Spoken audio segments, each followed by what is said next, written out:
എല്ലാവരെയും പുതിയൊരു വാർത്തയിലേക്ക് ഞാൻ സ്വാഗതം ചെയ്യുകയാണ്. ഇസ്രയേൽ യുഎസിനെ ഒരു നാശകരമായ യുദ്ധത്തിലേക്ക് വലിച്ചിഴക്കുകയാണെന്നാണ് പ്രമുഖ അമേരിക്കൻ വലതുപക്ഷ നിരീക്ഷകരായ ടക്കർ കാൾസനും മെഗിൻ കെല്ലിയും ട്രംപിനെ കുറ്റപ്പെടുത്തുന്നത്.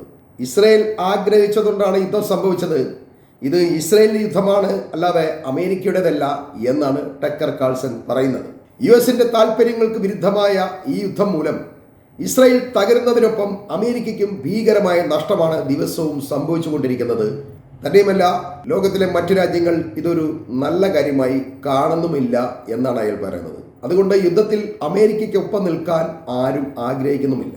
ഇവിടെ യുദ്ധ തീരുമാനമെടുത്തത് അമേരിക്കയല്ല, നെതന്യാഹുവാണ്. ഇസ്രയേൽ പശ്ചിമേഷ്യയെ മുഴുവൻ നിയന്ത്രിക്കാൻ ആഗ്രഹിക്കുന്ന ഒരു രാജ്യമാണ്. അതിനവർക്ക് കേൾപ്പും ഇല്ല എന്നുള്ളതാണ് വാസ്തവം. എന്നിട്ടും പരീക്ഷിക്കാനെന്ന വണ്ണം അമേരിക്കയെ കൂട്ടുപിടിച്ചുകൊണ്ട് ഇറാനിയൻ ആയുധ വികസനത്തെക്കുറിച്ചുള്ള കഥകൾ കെട്ടിച്ചമച്ചുകൊണ്ടാണ് അവരിപ്പോൾ യുദ്ധത്തിന് ഇറങ്ങിയിരിക്കുന്നത്. 2011 ലിബിയയിൽ മുഹമ്മദ് ഗദ്ദാഫിയെ വധിക്കാൻ അമേരിക്കയെ പ്രേരിപ്പിച്ചത് ഇസ്രയേലാണ്. ഇറാഖ് ആക്രമിക്കാനും ഇസ്രയേലാണ് അമേരിക്കയെ പ്രേരിപ്പിച്ചത്. എന്നിട്ട് എന്താണ് അമേരിക്ക നേടിയത് എന്ന് കാൾസൺ ചോദിക്കുന്നു. ഗൾഫ് രാജ്യങ്ങളിൽ കുഴപ്പവും ക്രമക്കേടും വിതയ്ക്കാൻ ഇസ്രയേൽ എന്നും ശ്രമിച്ചുകൊണ്ടേയിരിക്കുകയാണ്. ഖത്തറിലെയും സൗദി അറേബ്യയിലെയും അധികാരികൾ ഈ ആഴ്ച മൊസാദ് ഏജന്റുമാരെ അവരുടെ പ്രദേശത്ത് നിന്ന് അറസ്റ്റ് ചെയ്തിട്ടുണ്ട്. ഇത് ശരിക്കും ട്രംപ് അറിഞ്ഞാണ് സംഭവിച്ചത്. ഇസ്രായേൽ ശരിക്കും അമേരിക്കയെ കുഴപ്പങ്ങളിലേക്ക് കൂടെ കൂട്ടുകയാണ്. അറബികൾ അമേരിക്കയുടെ നല്ല സുഹൃത്തുക്കളാണ് എന്നോർക്കണം. എന്നിട്ടും അറബ് രാജ്യങ്ങളിൽ കയറി അമേരിക്കയും ഇസ്രയേലും കൂടി കുഴപ്പങ്ങൾ സൃഷ്ടിക്കുകയാണ്. അത് ഇപ്പോൾ അവസാനം ഒരു യുദ്ധത്തിലേക്ക് കടന്നിരിക്കുകയാണ്. ഇനി എങ്ങനെയാണ് ഇറാനെ ആശ്വസിപ്പിച്ച് ഇവർ യുദ്ധം നിർത്താൻ പോകുന്നത്? അതിനു മുൻപായി ഇറാൻ അമേരിക്കയും ഇസ്രയേലിനെയും തകർത്തിരിക്കും. ടക്കർ കാൾസന്റെ വാക്കുകൾക്ക് അമേരിക്കക്കാർ വലിയ പിന്തുണയാണ് കൊടുക്കുന്നത്. കാര്യം ടക്കർ കാൾസൺ പറയുന്നത് വാസ്തവമാണെങ്കിലും ഇതിൽ ഏറ്റവും വിചിത്രമായത് ഇസ്രയേലിനെ ഇറാൻ ആക്രമിക്കുമെന്ന് കാൾസൺ ഇതിനു മുമ്പ് പലതവണ അവകാശവാദങ്ങൾ ഉന്നയിച്ചിട്ടുള്ളതാണ്. അതുകൊണ്ട് ഇറാനെ ആക്രമിക്കണം എന്നൊരു വാദമുള്ള ആളായിരുന്നു ഈ കാൾസൺ. എന്നാൽ ഇപ്പോൾ ഇറാനുമായിട്ടുള്ള യുദ്ധത്തിലേക്ക് അമേരിക്ക പ്രവേശിച്ച് അവർക്ക് രക്ഷപ്പെടാൻ കഴിയാത്ത വിധം കുടുങ്ങിപ്പോയത് കൊണ്ട് പരാജയത്തിൽ തനിക്ക് പങ്കുണ്ടാവാതിരിക്കാൻ വേണ്ടി അവസരവാദപരമായിട്ട് അയാൾ മുൻകൂർ ജാമ്യമെടുത്തുകൊണ്ട് കൈയൊഴിയുന്നതാണ് ഇതിൻ്റെ മറ്റൊരു വശം. അതേസമയം മിഡിൽ ഈസ്റ്റിൽ കൊല്ലപ്പെട്ട അമേരിക്കൻ സൈനികരെ കുറിച്ച് പ്രമുഖ വലതുപക്ഷ നിരൂപകയായ മേഗൻ കെല്ലി പറയുന്നത്, അവർ അമേരിക്കയ്ക്ക് വേണ്ടി മരിച്ചുവെന്ന് ഞാൻ കരുതുന്നില്ല, അവർ ഇറാനോ ഇസ്രയേലിനോ വേണ്ടി മരിച്ചുവെന്നാണ് ഞാൻ വിശ്വസിക്കുന്നത്. ഇസ്രയേൽ എന്ന വിദേശ രാജ്യത്തിന് വേണ്ടി അമേരിക്കക്കാർ എന്തിനു മരിക്കണം എന്നും അവർ ചോദിക്കുന്നുണ്ട്. ലോകത്ത് എവിടെ ഏതൊരു യുദ്ധം നടന്നാലും അതിലൊക്കെ കൊല്ലപ്പെടുന്നത് എപ്പോഴും അമേരിക്കക്കാരാണ്. കാരണം അമേരിക്കയാണ് ലോകം മുഴുവൻ പോയി നടന്ന് പ്രശ്നങ്ങൾ ഉണ്ടാക്കുന്നത്. എന്നിട്ട് അവിടുന്ന് കുറേ പട്ടാളക്കാരുടെ ശവം സ്വന്തം നാട്ടിലേക്ക് കൊണ്ടുവന്ന ഒരു രീതിയാണ് അമേരിക്ക കാലങ്ങളായിട്ട് തുറന്നു പോരുന്നത്. അഫ്ഗാനിസ്ഥാനിലൊക്കെ സംഭവിച്ചത് തന്നെയാണ്. എന്നാൽ അവർക്ക് പറയത്തക്ക നിർണായകമായ ഒരു വിജയം ഒരിടത്തൊന്നും നേടാനും കഴിഞ്ഞിട്ടില്ല. ഗസയിലും ഇത് സംഭവിച്ചിട്ടുണ്ട്. ട്രംപിനെതിരെ വ്യാപകമായ കുറ്റപ്പെടുത്തൽ അമേരിക്കയിൽ ഇപ്പോൾ പടരുകയാണ്. ഇത് മിഡിൽ ഈസ്റ്റിൽ അമേരിക്കയ്ക്ക് സംഭവിച്ച തളർച്ചയും തകർച്ചയും കൊണ്ടുള്ള നിരാശ മൂലമാണ് ഇങ്ങനെ കുറ്റപ്പെടുത്തൽ ഉണ്ടാവുന്നത്. ഈ പരിഗണന ഗാസയുടെ കാര്യത്തിൽ ആദ്യം ഈ അമേരിക്കക്കാർക്ക് ഉണ്ടായിരുന്നില്ല എന്നോർക്കണം. എല്ലാവരും ഗാസയെ ആക്രമിക്കണമെന്നും അവിടുത്തെ കുഞ്ഞുങ്ങളെ കൂട്ടക്കൊല ചെയ്യണം എന്നുള്ള അഭിപ്രായക്കാരായിരുന്നു. അവസാനമാണ് ഇവരുടെയൊക്കെ നിലപാടുകളിൽ മാറ്റമുണ്ടായത്. കാരണം ആക്രമണം അതിര് കടന്നതോടെ ഇവരുടെ എല്ലാം അഭിപ്രായത്തിൽ മാറ്റം ഉണ്ടാകുകയുണ്ടായത്. വ്യാജ ന്യൂസുകളും AI വീഡിയോ ഉപയോഗിച്ച് ഇറാനെ തകർത്ത് തരിപ്പണമാക്കിയെന്ന് ലോകത്തെ വിശ്വസിപ്പിക്കാൻ ശ്രമിക്കുന്ന ട്രംപ് അമേരിക്കൻ ചരിത്രത്തിലെ ഏറ്റവും വിഡ്ഢിയായ പ്രസിഡന്റായിട്ടാണ് ഇപ്പോൾ വിലയിരുത്തപ്പെടുന്നത്. യുദ്ധവിജയം നേടാനായില്ലെങ്കിൽ മിഡിൽ ഈസ്റ്റിൽ അമേരിക്കയ്ക്ക് പിന്നെ യാതൊരു വിലയും ഉണ്ടാവില്ല. ഇറാന്റെ മേൽക്കോയ്മയെ അംഗീകരിച്ച് അമേരിക്കയ്ക്ക് മിഡിൽ ഈസ്റ്റിൽ നിന്നും പിരിയേണ്ടി വരും. നല്ല ഒരു കച്ചവട സ്ഥാപനമായിരുന്നു മിഡിൽ ഈസ്റ്റ് അമേരിക്കയെ സംബന്ധിച്ചു. അവിടുന്ന് ആവശ്യത്തിലധികം പണം വാരി പോകാവുന്ന ഒരു ഇടമാണ്. എന്നാൽ ഈ ഇറാനുമായിട്ടുള്ള യുദ്ധത്തിൽ അമേരിക്കയ്ക്ക് ഇവിടെ പിടിച്ചു നിൽക്കാൻ കഴിഞ്ഞില്ലെങ്കിൽ പിന്നെ ഈ അറബ് രാജാക്കന്മാരാരും അമേരിക്കയെ വകവയ്ക്കില്ല, 10 പൈസ ഇവന്മാർക്ക് കൊടുക്കില്ല. അവിടെ ഒരുപക്ഷെ ഇറാനായിരിക്കും മേൽക്കോയ്മ ഉണ്ടാകുക. പിന്നെ ഇറാനെ ഒരല്പം പായവന്മാർക്കുണ്ടാകും. പിന്നെ ഷിയായും സുന്നിയൊക്കെ മാറി നമ്മളായി മാറും, നമ്മളൊറ്റക്കെട്ട. ആ ഒരു നിലപാടായിരിക്കും ഈ അറബ് രാജ്യങ്ങൾക്ക് സ്വീകരിക്കാൻ കഴിയുക. അമേരിക്കയെ സംബന്ധിച്ച് ഈ മിഡിൽ ഈസ്റ്റ് യുദ്ധം മറ്റൊരു വിയറ്റ്നാമോ അതല്ലെങ്കിൽ അഫ്ഗാനിസ്ഥാനോ ആകാനുള്ള സാധ്യതയായിട്ടാണ് വിലയിരുത്തപ്പെടുന്നത്. കാരണം ഇപ്പോൾ ഇറാന്റെ പ്രോക്സികളും യുദ്ധരംഗത്തേക്ക് പതിയെ പ്രവേശിച്ച് തുടങ്ങിയിരിക്കുകയാണ്. ഈ പ്രോക്സികൾ എന്ന് പറയുമ്പോൾ അതായത് ഹിസ്ബുള്ള, ഹൂത്തികൾ, അതുപോലെ ഇറാഖികൾ, ഇങ്ങനെ ഒരുപാട് ടീമുണ്ട്. തന്നെയുമല്ല, ഇറാന് ഒരു യുദ്ധ മേൽക്കോയ്മ ഉണ്ടാകുന്നതോടുകൂടി സ്വാഭാവികമായിട്ട് ഇവർക്കൊക്കെ മുന്നോട്ട് വരാനുള്ള ഒരു ഇൻട്രസ്റ്റ് ഉണ്ടാവുകയും ചെയ്യും. അതറിഞ്ഞാണ് ഇസ്രായേൽ ഉൾപ്പെടെ മിഡിൽ ഈസ്റ്റ് രാജ്യങ്ങളിലുള്ള മുഴുവൻ അമേരിക്കക്കാരും രാജ്യം വിടണമെന്ന് അമേരിക്കൻ വിദേശകാര്യ വകുപ്പ് നിരന്തരം അമേരിക്കക്കാരെ ഇങ്ങനെ ഓർമ്മിപ്പിച്ചുകൊണ്ടിരിക്കുന്നത്. എല്ലാവരും സ്ഥലം വിട്ടോളണം, ഇവിടെ കിടന്ന് ചാവരുത്, ഇവന്മാരെല്ലാം തീവ്രവാദികളാണ്, കൊന്നുകളയും, ഇങ്ങനെയൊക്കെ ഭയപ്പെടുത്തി ഓടിക്കുകയാണ്. സ്ഥലം വിട്ടോളാനാണ് പറയുന്നത്. പക്ഷേ ഏത് വണ്ടിയെ കയറി പോകും എന്ന് മാത്രം ഇവന്മാർക്കാർക്കും അറിയില്ല. എങ്ങോട്ട് പോകാനാ, ഏത് വണ്ടിയെ കയറാനാ? ഈജിപ്റ്റ് വഴി വിട്ടോളാനാണ് അമേരിക്കൻ നിർദ്ദേശം. അതായത് ഇസ്രയേലിലുള്ള അമേരിക്കൻ അംബാസഡർ ഹക്കബി പറയുന്നത്, നിങ്ങൾ ഈജിപ്റ്റ് വഴി പരിമിതമായ സൗകര്യങ്ങൾ ഉപയോഗിച്ച് സ്ഥലം വിട്ടോളാനാണ് പറഞ്ഞത്. ഏതെങ്കിലും രീതിയിൽ തടിയെടുത്തോളണം, ഇവിടെ കണ്ടേക്കരുത്. ഇസ്രയേലിൽ തന്നെ 20,000-ത്തിലധികം അമേരിക്കക്കാർ ഉണ്ടെന്നാണ് കണക്ക്.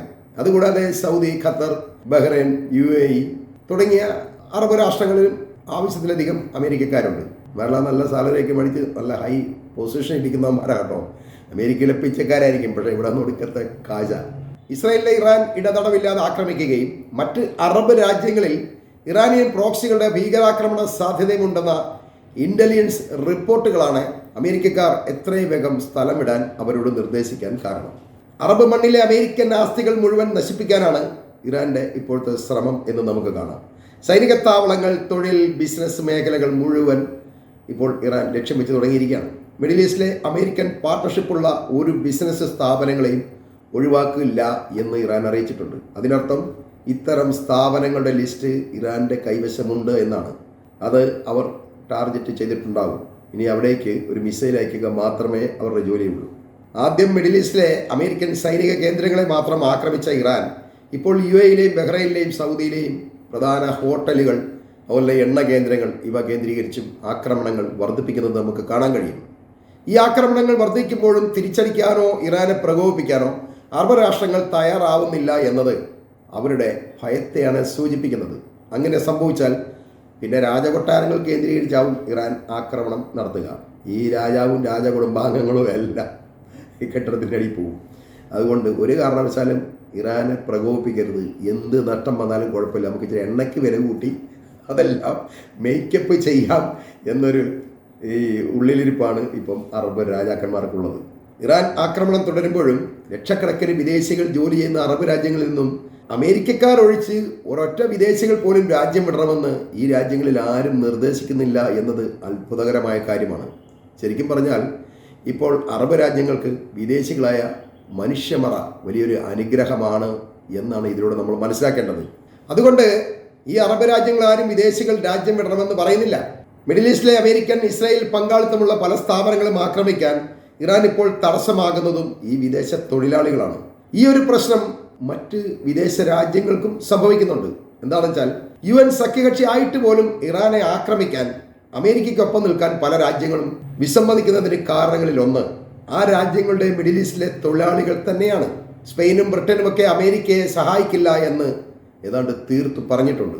ബ്രിട്ടനെ സംബന്ധിച്ച് മെഡിറ്ററേനിയൻ കടലിന്റെ കിഴക്ക് ഭാഗത്തായി സ്ഥിതി ചെയ്യുന്ന സൈപ്രസിലെ മിലിറ്ററി ബേസിൽ 3500-ലധികം സൈനികരും അനേകം കപ്പലുകളും വിമാനങ്ങളും മറ്റു യുദ്ധ സാമഗ്രികളുമുണ്ട്. ഇത് ഇറാന്റെ മിസൈൽ പരിധിക്കുള്ളിലാണെന്ന് ബ്രിട്ടന് നന്നായിട്ട് അറിയാം. ഇതെല്ലാം ചുട്ട് ചാമ്പലാക്കാൻ ഇറാന് അധികം സമയം ഒന്നും വേണ്ടി വരില്ല എന്നും അവർക്കറിയാം. അതുകൊണ്ടാണ് യുദ്ധത്തിൽ അമേരിക്കയോട് സഹകരിക്കില്ല എന്ന് ബ്രിട്ടന് പറയേണ്ടി വരുന്നത്. അല്ലാതെ ഇറാനോടുള്ള സഹാനുഭൂതി കൊണ്ടൊന്നുമല്ല. ഈ നിലപാടിന് കഴിഞ്ഞ ദിവസം ബ്രിട്ടീഷ് പ്രധാനമന്ത്രി സ്റ്റാർമറെ ട്രംപ് ചീത്ത വിളിക്കുകയൊക്കെ ചെയ്തിട്ടുണ്ട് കേട്ടോ. വല്ലാതെ കുറ്റപ്പെടുത്തുകയാണ് ചെയ്തത്. എങ്കിലും രഹസ്യമായി ബ്രിട്ടൻ യുദ്ധത്തിലുണ്ട് എന്നുള്ളതാണ് വാസ്തവം. മിഡിൽ ഈസ്റ്റിൽ വിദേശികൾ ഉൾപ്പെടെയുള്ളവരെ ആക്രമിച്ചാൽ ലോകം മുഴുവനുമുള്ള ജനവികാരം ഇറാന് വിപരീതമാകും എന്ന് വാദിക്കുന്നവരുണ്ട്. എന്നാൽ കാലങ്ങളായി ഉപരോധത്തിൽ കഴിഞ്ഞിട്ടും ഇറാന്റെ രാഷ്ട്രീയ, സൈനിക, മത നേതൃത്വത്തെ മുഴുവൻ അമേരിക്കൻ സൈനിസ്റ്റ് ഭീകരർ നിരന്തരം കൊന്നൊടുക്കിയിട്ടും ഇറാന് അനുകൂലമായി ഒരു വാക്കുപോലും പറയാത്ത ജനവികാരം ഇനിയിപ്പോൾ പ്രതികൂലമായാലും അനുകൂലമായാലും ഇറാൻ അത് കണക്കിലെടുക്കുന്നില്ല എന്നുള്ളതാണ് വാസ്തവം. ഇറാനിയൻ ഭ്രാന്തന്മാർ അമേരിക്കയെ ആദ്യം ആക്രമിക്കും എന്ന് കണ്ടാണ് അങ്ങോട്ട് കയറി ആക്രമിക്കേണ്ടി വന്നത് എന്നാണ് ട്രംപിന്റെ ഇപ്പോഴത്തെ ഒരു വാദം. എന്നാൽ ഈ വാദം എങ്ങും ചെലവാകുന്നില്ല എന്നുള്ളതാണ് വാസ്തവം. ഇവന്മാരുടെ പ്രശ്നം മിഡിൽ ഈസ്റ്റിൽ ഇറാന്റെ വളർച്ച ഇസ്രായേലിന്റെ വളർച്ചയ്ക്ക് തടയിടും എന്നൊരു ഭയമുണ്ട്. അതുകൊണ്ട് എങ്ങനെയെങ്കിലും ഏതെങ്കിലും കാരണം പറഞ്ഞ് ഇറാനെ അടിച്ചൊതുക്കി കഴിഞ്ഞാൽ അതോടുകൂടി ഇവന്മാർക്ക് അവിടെ ഈ മിഡിൽ ഈസ്റ്റിൽ തേർവാഴ്ച നടത്താം, ഈ അറബികളെ മുഴുവൻ ഭീഷണിപ്പെടുത്തി കാശ് മേടിക്കാം. ഇതെല്ലാം പൊളിഞ്ഞിരിക്കുകയാണ്.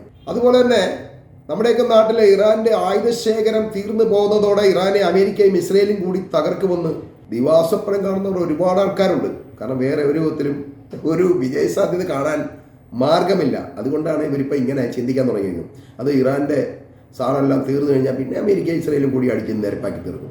അതിനെ മനസ്സിലാക്കേണ്ടത് ഇറാന്റെ കൈവശം ആയുധമില്ലാതാവണമെങ്കിൽ റഷ്യയുടെയും ചൈനയുടെയും കൊറിയയുടെയും ആയുധ കലവറകൾ ശൂന്യമാകണം. ഈ 3 രാജ്യങ്ങളുടെയും കൂടി ആയുധങ്ങൾ ഉപയോഗിച്ചാണ് ഇറാൻ ഇപ്പോൾ അടിച്ചുകൊണ്ടിരിക്കുന്നത്. അല്ലാതെ ഇറാന്റെ മാത്രം സാധനം വെച്ചല്ല ഈ അടിക്കുന്നതെന്നറിയും. ചൈനയുടെയൊക്കെ റഡാറാണ് ഉപയോഗിക്കുന്നത്. അതുപോലെ തന്നെ റഷ്യയുടെയൊക്കെ വാർഹെഡുകളൊക്കെ ഇവർ മിസൈലുകളിൽ ഉപയോഗിക്കുന്നുണ്ട്. ഇതൊക്കെ ഹൈ പവർഫുള്ളാണ്. ഇപ്പോൾ ഇന്നലെ ഇറാൻ പറഞ്ഞിരിക്കുന്നത് ഞങ്ങൾ ഇപ്പോൾ ഉപയോഗിച്ചുകൊണ്ടിരിക്കുന്ന മിസൈലുകൾക്ക് പകരം ശേഷി കൂടിയ മിസൈലുകൾ ഉപയോഗിക്കാൻ പോവുകയാണെന്നാണ്. ഇപ്പം തന്നെ ഒരു മിസൈൽ വീണിട്ട് ഇസ്രയേൽ തുണ്ടമായി മാറുകയാണ്, പൊട്ടിച്ചെതറി നാശമാകാണ്. ഓരോ വീഡിയോകളൊക്കെ നിങ്ങൾ കാണും. അപ്പം കുറച്ചുകൂടെ പവർ കൂടിയത് ഇട്ട് കഴിഞ്ഞാൽ നിലവറയായിരിക്കുന്ന നെതന്യാഹുവിനെ ചുടാനാന്നുള്ള കാര്യം ഉറപ്പ് തന്നെയാണ്. മന്ത്രിമാരെയും നെതന്യാഹുവും പോയാൽ ഒറ്റയടിക്ക് ഒരുമിച്ച് എല്ലാം കൂടെ പോകും. അതാണ് ലക്ഷ്യം. അതിനായി ഒരു പവർ കൂടിയ സാധനം അടിക്കുന്നത്.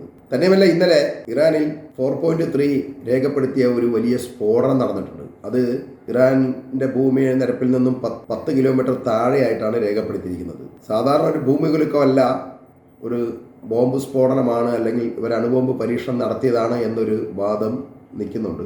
പക്ഷെ അതൊന്നും അല്ല എന്നാണ് അമേരിക്ക പറയുന്നത്.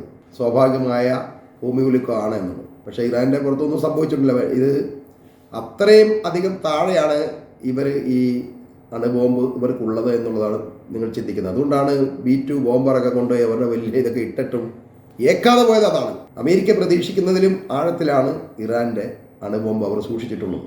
ആണവ യുറേനിയ സമ്പുഷ്ടീകരണം നടക്കുന്നത് അവിടെയാണ്. അപ്പം ഈ പുറത്ത് പോയിട്ട് അമേരിക്ക ഇസ്രയേൽ കൂടി ചുരണ്ടിയാലൊന്നും അവരുടെ ആണവ കേന്ദ്രങ്ങൾ തകർക്കാൻ കഴിയില്ല.